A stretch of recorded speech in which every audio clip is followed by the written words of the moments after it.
یہ اس طرح کا تھا کہ کوئی چیز کسی پر بوجھ نہیں بنتی تھی، بلکہ جو دیکھتا جاتا تھا مدینے والے کا غلام بنتا جاتا تھا۔ ہم نا آپ یقین کریں کہ اگر نکل آئے نا، آ جائیں سادگی پہ، سادی زندگی بڑی آسان ہوتی ہے، بڑی آسان۔ یہ جو بچے 4,500 روپیہ لگا کے بال کھڑے کراتے ہیں نا سر پہ، یہ پھر پریشان بھی رہتے ہیں کہ اتنے پیسے لگا دیے، دیکھا کسی نے بھی نہیں۔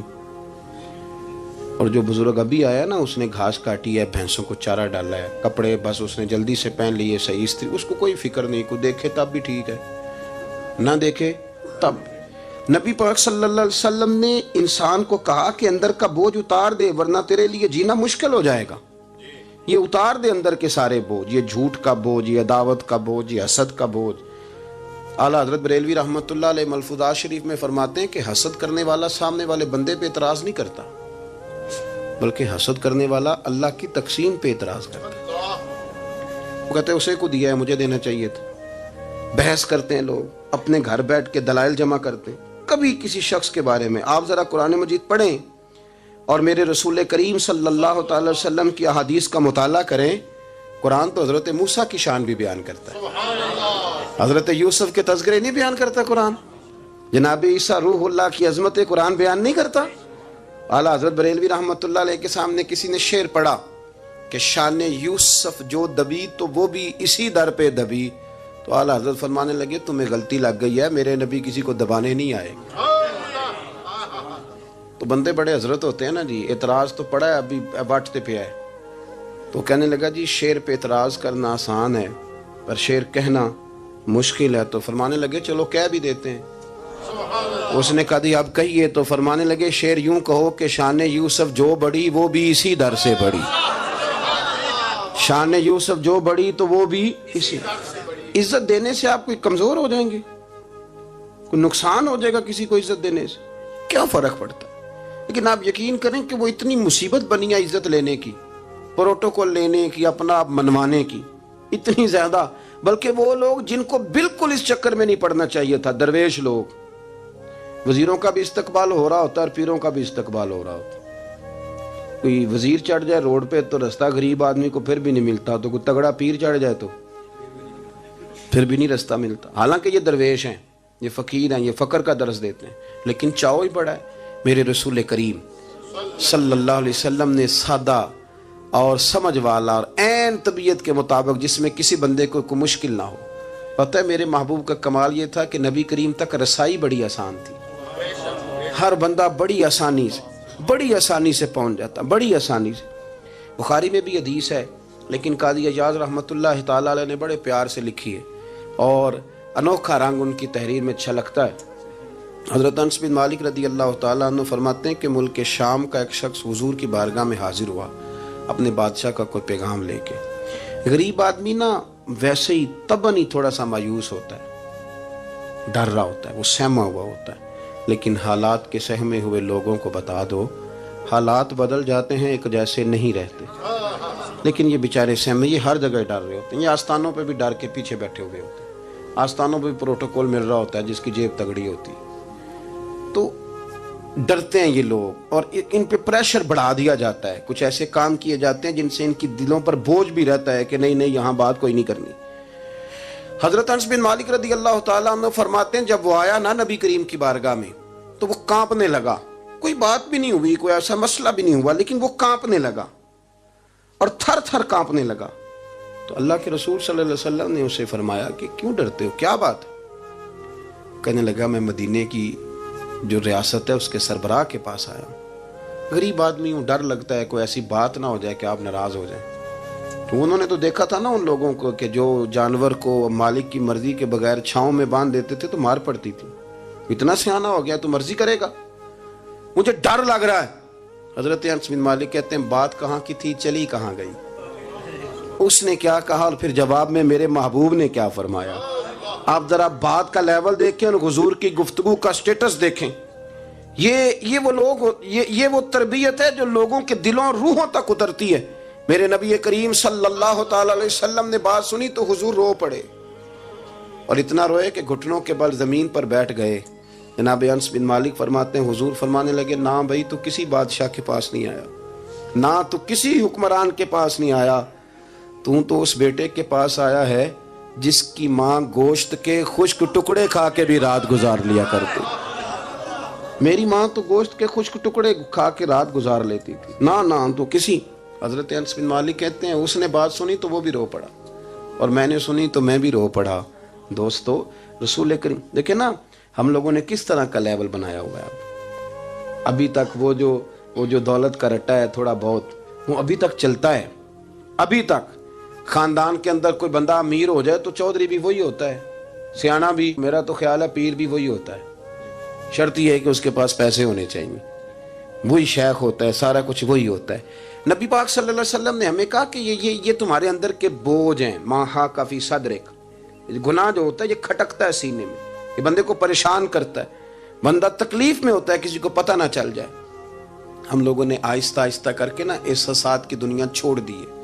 ہمارا مزاج نہیں, چھوٹی چھوٹی باتیں ہوتی ہیں لیکن ہم توجہ نہیں کرتے. کوئی اتنا مشکل بات نہیں کہ رات کو بیٹا پھل لے کے آیا تو اپنی بیوی کے کمرے میں چلا گیا. لوگ اس کی ماں کو اور اس کے باپ کو یہ بات آسانی سے کہہ دیتے ہیں کہ آپ حوصلہ کریں, دفع کریں, جو کر رہا ہے کرنے دیں. لیکن جس بندے کی کل کمائی اس کا پتر ہو, اور بھری جوانی میں جس نے کہا ہو بیوی سے کہ چل میں پرانے کپڑوں پہ عید گزار لوں گا, تو نئے کپڑے بچوں کے لے آ. جس نے 30 سال سعودی عرب میں, دبئی میں, مسقط میں, پردیس میں گزارے ہوں اور وہاں کمبل بھی نہ بدلا ہو کہ چلو بچے میرے پڑ جائیں, اس کی کل کمائی باغ تیرے دی کر کر راکھی, ساری عمر گزاری تو جدوں یہ باغ پکن تے آیا لے گئے اور وپاری, تو وہ پھر جا کے تو 6 کنو رکھ کے پلیٹ میں اپنی بیوی سے کہتا ہے جا ابا جی کو دے آ. یہ کہنا آسان ہے باپ کو کہ تو صبر کر, حوصلہ کر, پر وہ باپ جب پیچھے پلٹ کے دیکھتا ہے تو کہتا ہے دنیا نے تو تجھے تحفہ دیا ہوگا, میں نے تو جوانی تجھے دے دی, خوشیاں ساری تیرے نام کر دی, اور تو میرے ساتھ یہ سلوک کرنے چلا. احساسات نہیں, اس کو پتہ ہی نہیں. روز دوست کو ٹیلی فون کرتا ہے کہ آج باہر سے کھانا کھائیں. کبھی ابا جی کو بھی کرنا کہ ابا جی آج میرے بغیر روٹی نہ کھانا, میں آؤں گا تو مل کے کھائیں گے. کبھی کہے اماں کو کہ اماں مجھے بڑے بڑے ریسٹورنٹ میں وہ مزہ نہیں آیا کہ تیرے ہاتھ کے چاولوں کی روٹی میں مزہ آیا, آج پکا نا. مجھے لگتا ہے اماں کو راشا بھی ہو نا, راشا بھی ہو تو پھر بھی وہ تیرے لیے محنت کرے گی. لیکن احساس ضروری ہے نا, وہ ہم پیدا نہیں کرتے, وہ ہماری توجہ نہیں جاتی. صاحب طبقات کہتے ہیں نبی کریم صلی اللہ تعالی علیہ وآلہ وسلم نے نا جب صحابہ کرام آئے تھے مکہ مکرمہ سے مدینہ طیبہ, تو آپ نے سن رکھا ہے کہ انصار مدینہ نے اپنی جائیدادیں بھی تقسیم کر کے آدھی آدھی مہاجرین کو دے دی تھی. تو ان میں ایک حضرت ام ایمن بھی تھی, نبی کریم کی رضائی والدہ ہیں. یہ حضرت عبداللہ رضی اللہ تعالیٰ عنہ جو سرکار کے والد گرامی, ان کی آزاد کردہ لونڈی. حضرت سیدہ طیبہ طاہرہ جناب آمنہ رضی اللہ تعالیٰ عنہ کی بھی بڑی خدمت کی انہوں نے. ان کو بھی ایک باغ ملا ہوا تھا. جب وہ خیبر کے علاقے فتح ہو گئے, یہودیوں سے بہت سارے علاقے لے لیے, تو اللہ کے رسول صلی اللہ علیہ وسلم نے فرمایا اب اس طرح کرو کہ یہ جو تم نے جائیدادیں لی ہوئی ہیں نا انصار سے, یہ واپس کر دو اور تمہیں اس میں سے دے دیتے ہیں. اور حضور علیہ السلام نے انصار مدینہ سے بھی کہا کہ میں ان کو یہ جائیدادیں دے کے اور تمہاری واپس کرانے لگا ہوں. تو انصار نے تو وہاں بھی بڑا انوکھا جواب دیا کہ یا رسول اللہ ہماری والے بھی رہنے دیں اور وہ والے بھی ان کو دے دیں. وَيُقْصِرُونَ عَلَىٰ أَنفُسِهِمْ وَلَوْ كَانَ بِهِمْ خَصَاصَةٌ, یہ بھی ان کے پاس رہنے دے. محبوب نے فرمایا نہیں, میرا فیصلہ یہی ہے. حضرت ام ایمن رضی اللہ تعالیٰ عنہ کے حصے میں ایک باغ آیا ہوا تھا, تو محبوب کریم سید عالم صلی اللہ علیہ وسلم نے کہا اماں جی آپ کو کوئی اور باغ دے دیتے ہیں, یہ والا باغ واپس کر دیں. سیدھی سادی بی بی تھی, ناز تھا کہ میں نے حضور کی خدمت کی ہے بچپن میں, ناز تھا. کہنے لگی میں تو نہیں واپس کرتی, یہ ناز ہے, ورنہ حضور کو کوئی انکار کر سکتا, میں تو نہیں واپس کرتی. حضرت عائشہ صدیقہ رضی اللہ تعالیٰ عنہ فرمانے لگی اماں جی یہ آپ کیا کہہ رہی ہیں؟ حضور فرمانے لگے عائشہ آپ خاموش ہو جائیں, یہ بڑھاپا ہے, اس کے احساسات ہیں, اس کے جذبات ہیں. آپ یقین کریں کئی دفعہ بوڑھے بیچارے نا درد سے بات نہیں بتاتے کسی کو, وہ کہتے ہیں کیا کریں, کپڑا اٹھائیں تاکہ پیٹ ننگا ہو جائے, کیسے بات کریں. نبی کریم سید عالم علیہ الصلوۃ والسلام اماں جی کے قریب گئے, کہا اماں جی میرے ساتھ چلو ایک دفعہ باغ دیکھ تو لو. حضور ساتھ لے کے گئے, ایک باغ دکھایا تو کہنے لگی نہیں میں نے نہیں لینا, یہ مجھے میرے والا ٹھیک ہے. حضور نے پھر دوسرا دکھایا, کہنے لگی یہ بھی نہیں مجھے پسند. محبوب نے تیسرا دکھایا تو کہنے لگی یہ تو میرے والے باغ سے بھی پیارا ہے, یہ میں لے لوں گی. جب وہ مسکرائیں تو حضرت عائشہ کہتی ہیں میں نے حضور کی آنکھوں میں آنسو دیکھے، فرمایا الحمدللہ اس کا دل نہ راضی ہو گیا ہے۔ یہ طریقہ ہے میرے عزیز، تھوڑے احساسات تو پیدا کریں، تھوڑے اپنے جذبات۔ کتنی خود غرضی والی زندگی ہے کہ مجھے صرف میرا ہی خیال ہے، اور جو جہاں بیٹھا ہے نا، پتہ ہے ہم پریشان زیادہ کیوں ہیں؟ میں مولوی ہوں تو میں سارا دن یہی تقریریں کرتا ہوں، لوگ مولویوں کی عزت نہیں کرتے، لوگ مولویوں کی عزت نہیں کرتے، تو میں کہتا ہوں چھوڑیں یہ رٹا، عزت مانگنے کی کیا ضرورت ہے؟ اب منت مانگ کے عزت کرانی ہے؟ چھوڑیں، کوئی ضروری ہے؟ میں اس طرح کرتا ہوں کہ میں عزت کرنی شروع کر دیتا ہوں، میں کرتا ہوں نا 15-20 علماء کی عزت، چلو ہم آپس میں شروع کر لیتے ہیں، تو خود بخود باقی بھی مسئلہ ٹھیک ہو جائے گا۔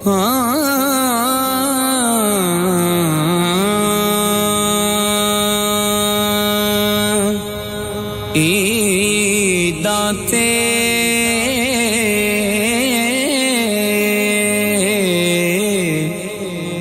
شب راتاں آیاں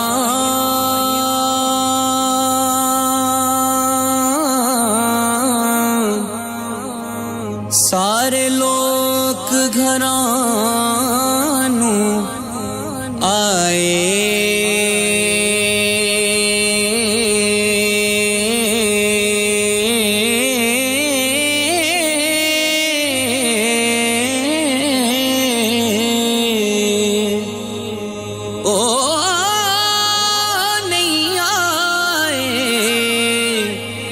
پرت محمد جڑے شکایت کرتے ہیں عزت نہیں کی جاتی، عزت کیوں آپ بھیک مانگتے ہیں؟ کیا ضرورت؟ پیار دینا شروع کریں، روز بروز مطالبہ کرنا کہ میری خدمت کرو، میرے پیچھے چلو، اس سے تو دقت پیدا ہوتی، انسان تکلیف میں رہتا ہے۔ میرے رسول کریم علیہ السلام خیال رکھتے، چھوٹے چھوٹے بچوں کے جذبات کا بھی خیال کرتے، بوڑھوں کے جذبات کا بھی خیال کرتے۔ نبی کریم صلی اللہ علیہ وسلم ہر شخص کے بارے میں ایسا نظریہ رکھتے کہ جس سے قوم کو سکون ہوتا، دلوں کے اندر اطمینان پیدا ہوتا۔ حضرت عائشہ صدیقہ رضی اللہ تعالیٰ عنہ فرماتے ہیں ایک دن گھر میں تشریف فرماتے اور طبیعت مبارک میں نا بڑی، میں دیکھ رہی تھی کہ بڑا حشاش بشاش ہے سرکار کا مزاج، بڑی خوبصورتی۔ آج غم امت میں حضور اس طرح پریشان نہیں جیسے اکثر ہوتے ہیں۔ آپ فرماتی ہیں باتیں چل رہی تھی تو بیٹھے بیٹھے حضور فرمانے لگے کہ عائشہ میں تمہیں بتاؤں تم مجھ سے راضی کب ہوتی ہو اور ناراض کب ہوتی ہو؟ کہتے میں نے عرض کی یا رسول اللہ میں اور آپ سے ناراض۔ فرمایا چل سن تو لینا، سن تو لینا، ذرا بات سننا، ذرا سن تو لے، سننا۔ عرض کی یا رسول اللہ حکم فرمائیں۔ فرمایا تم کبھی کبھی قسم اٹھاتی ہو، ذرا احساس کی شدت دیکھی، لفظوں اور جملوں کا خیال رکھنا، سامنے والے کا اسے آسانی دینا۔ نبی کریم صلی اللہ، دیکھیں نا، میں نہیں پرواہ کرتا جی، اب بیبیوں کی باتیں کون سنے، میں نہیں پرواہ کرتا جی فلانا تو ان پڑھ ہے، لیکن جو ہمیں حضور نے ذوق دیا جینے کا، جو تسلی دی ہمیں زندہ رہنے کے لیے، جو ہمیں کہا کہ یہ چیز تمہیں جوان کرے گی، ٹھنڈا رکھے گی، نبی کریم صلی اللہ تعالیٰ علیہ وآلہ وسلم فرمانے لگے عائشہ تم نا کبھی کبھی قسم اٹھاتی ہو؟ کہا یا رسول اللہ اٹھاتی ہوں۔ فرمایا جب تم تھوڑا بہت ناراض ہوتی ہو نا کہ کسی اور زوجہ کے پاس وقت زیادہ گزر گیا ہے، تو پھر تم پتہ کس طرح قسم اٹھاتی ہو؟ تم کہتی ہو مجھے ابراہیم علیہ السلام کے رب کی قسم، اور جب تم راضی ہوتی ہو تو کہتی ہو مجھے محمد مصطفیٰ کے رب کی قسم۔ اور مجھے پتہ ہے۔ جناب عائشہ کہتی ہے میں رو پڑی، میں نے کہا محبوبہ بات بالکل اسی طرح ہی ہے، لیکن قربان جاؤں یہاں تک خیال رکھتے ہیں آپ، حضور یہاں تک احساسات ہے، یہاں تک۔ فرمایا مجھے پتہ ہوتا ہے کب تمہارا جذبہ کیا ہے اور کب تمہارا رنگ کیا ہے۔ دوستو یہ چیزیں جب نکل جاتی ہیں نا مزاج سے پھر آسانی ہو جاتی ہے، لیکن وہ ہمارا اپنے آپ کو پسند کرنا، اپنی طبیعت پہ ناز کرنا، اپنے آپ کو دیکھتے رہنا اور اپنی تعمیر میں اتنا غرق ہونا کہ باقی ساری خوبصورتیوں سے بھول ہی جانا، صرف نظر ہی کر لینا۔ تھوڑا تھوڑا پیار بانٹیں، اتنا اوپر کھڑے ہو کے نیچے دیکھو گے تو ہر چیز چھوٹی نظر آئے گی، کبھی کبھی نیچے کھڑے ہو کے بھی اوپر دیکھیں، انشاءاللہ بڑے بڑے قد والے لوگ دنیا میں ملیں گے، بڑے بڑے قد والے۔ بہت سارے لوگ مجھے کہتے ہیں نہیں کامل پیر نہیں ملتا، میں کہ نہیں ملتا، پیسے بندے دی جیب ٹھیر سارے ہوں تو پھر کامل پیر کیویں ملے؟ اور 2 MA وہ کر جائے چاہے سیپلیوں میں ہی پاس کر جائے، پھر کامل پیر کیسے ملے؟ وہ ہو چودھری صاحب اور اس کو پیر مل جائے، ان 3 بندوں کو پیر ملتا، اس کے لیے تو تھوڑا نیچے اترنا پڑتا ہے نا جی۔ پہلے جو برتن بھرا ہوا ہو تو اس میں پیر صاحب کیا ڈالیں گے؟ کوئی خالی ہوگی تو شے اندر آئے گی نا۔ اپنی زندگی میں تھوڑا سا لیول. حضرت خواجہ شمس العارفین سیالوی رحمۃ اللہ علیہ، خواجہ صاحب گزر رہے تھے تو ایک بچہ نا، ہمارے دیہاتوں کے بچے جو ہوتے ہیں نا وہ ان کا اپنا سٹائل ہوتا ہے اور وہ بڑے مست لوگ ہوتے ہیں. اصل مزہ وہی بچے اٹھاتے ہیں جو دیہاتوں کے، وہ جو زندگی گزارتے ہیں بڑی شاندار ہوتی. میں آپ کو تجربے کی روشنی میں کہہ رہا ہوں، میں نے دیہات بھی کھول کے دیکھے اور شہر بھی سارے دیکھے الا ماشاء اللہ، ڈھیر سارے شہر میں نے دیکھے، اور میں نے اس میں دیکھا ہے کہ زیادہ سکھی یہی بچے رہتے ہیں جو مٹی میں بھی کبھی کبھی دوڑتے ہیں، ہاں جو سن لیتے ہیں تھوڑی بہت. آپ یقین کریں کہ سارے گاؤں کے بوڑھے ہی دادا ہوتے تھے اور سارے ہی چاچے ہوتے تھے اور سارے ہی. اب تو رٹا بن گیا، اب تو مسئلہ خراب ہو گیا، عجیب سی الجھن لوگوں نے پیدا کر دی. خواجہ صاحب رحمۃ اللہ علیہ گزر رہے تھے تو ایک بچہ بیری کو روڑے مار رہا تھا. روڑے سارے جمع کر لیے اور مارتا جا رہا ہے. اور یہ بچے گاؤں کے جب یہ فائرنگ کرتے ہیں نا بیری پہ تو یہ روڑے پہلے جمع کر لیتے ہیں تاکہ پھر بے دریغ بغیر رکنے کے اپنا کام کرتے رہیں. تو مار رہا تھا تو حضرت شمس العارفین رحمۃ اللہ تعالیٰ علیہ آپ بھی گزرے، مریدین ساتھ تھے، تو ایک دو روڑا نا حضرت کو بھی لگ گیا. تو فرمانے لگا پتر ذرا خیال کرنا، میں بوڑھا آدمی ہوں، اس عمر میں تو زخم بھی ٹھیک نہیں ہوتے. اس نے بچے نے پلٹ کے دیکھا تو وہ تو جانتا تھا نا کہ چائے سے کیتلی زیادہ گرم ہوتی ہے، مرید ماریں گے. اس نے دوڑ لگا دی، بھاگا اور سر پٹ دوڑا. اور جب وہ تیزی کے ساتھ دوڑا نا، تیزی کے ساتھ، اللہ اکبر، تو خواجہ صاحب نے بھی مریدوں سے کہا اس کو پکڑ کے لاؤ. پکڑ کے لائے تو خواجہ صاحب فرمانے لگے دوڑتا کیوں؟ کہنے لگا جی دو حرفی بات ہے، آپ ماریں گے، آپ کے مرید ماریں گے، روڑا جو لگ گیا. کیا انداز ہے بزرگوں کا، پیار بانٹنے کا. یہ چیزیں انسان کو بڑا میٹھا رکھتی ہیں. آپ یقین کریں پروٹوکول سے نکل آئیں آپ سوکھے ہو جائیں گے، آسان زندگی. خواجہ صاحب رحمۃ اللہ تعالیٰ علیہ فرمانے لگے ویسے تو کر کیا رہا تھا؟ کہنے لگا میں روڑے مار رہا تھا بیری کو. تو فرمایا بیری تجھے جواب میں کیا دیتی ہے؟ کہنے لگا جی وہ تو پھل دیتی ہے. تو آپ فرمانے لگے تو شمس العارفین کو بیری سے بھی کیا گزرا سمجھتا ہے؟ آپ اتر میرے سینے سے لگ، اور جو پھل میں تجھے دوں گا نا پہلے کبھی نہ کسی نے دیا ہوگا. تھوڑا لیول تو نہیں. دیکھیں نا ہمارے بچے بڑی آسانی سے کہہ دیتے ہیں میرے گاؤں کے لوگ جاہل ہیں جی سارے. تو میں کہتا ہوں جاہل کو جاہل کہہ کے جان چھڑانا تو آسان کام ہے، یہ تو آسان کام ہے، پر جاہل کو پکڑ کے عالم بنا دینا یہ مدینے والے رسول کا طریقہ ہے. وہ جہاز میں جو لوگ زیادہ ٹریول کرتے ہیں وہ اس بات کو ذرا آسانی سے سمجھیں گے کہ جو ہمارے دیہاتوں سے لوگ جاتے ہیں نا عمرہ کرنے، اکثر غریب لوگ ہوتے ہیں، کئی تو بیچارے کمیٹیاں ڈال کے جاتے ہیں. تو وہ جب چڑھتے ہیں نا جہاز پہ تو بچہ پڑھا لکھا بیٹھا ہو تو بابا جی کو نہیں پتا ہوتا تو وہ سیٹ نمبر کیسے دیکھنا ہے، تو بیٹھ جاتے ہیں جہاں جگہ ملے، سمجھتے ہیں بس ہی ہیں. تو بچے تنقید کر رہے ہیں جی ساڈے پنڈ دے بندے نہیں سیانے ہو سکتے، دیکھو انہوں نے بس ہی سمجھا ہوا ہے، اور ہنستے ہیں، پھبتیاں کستے ہیں، مذاق اڑاتے ہیں.